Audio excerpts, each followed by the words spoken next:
সিমেন্টটা সমাধান আছে হলো রিপিট আর হলো লেদা এই দুটা তাহলে এই সেই আগাছা হয় না এসে আগাছা হয় কিন্তু এইগুলো হয় কিন্তু নিচে জমিতে আর এই আগাছাগুলো হয় কিন্তু উপরে জমিতে যদি এই দুই শ্রেণীর আগাছা ধরে একটা জমিতে হয়ে যায় নিরপেক্ষ আপনার দুটা কামলা লাগে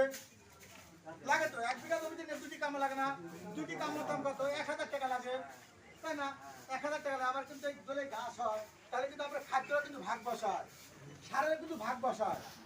এই ধান একটা ধান আজকে লাগাচ্ছেন শিকড় লিখে 5-7 দিন টাইম লাগে আর এই এরা কিন্তু জমিতে কিন্তু তৈরি হয়ে আছে কিন্তু আপনাদের খাবারটা কিন্তু আগে ঘাস খায় কিন্তু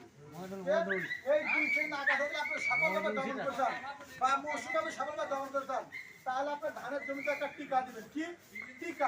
টিকাটাকে যে আমরা 5 বছর বয়সে ভালো টিকা দেনি দিলে একটা হাম রক্ষা রোগ হয় না এরা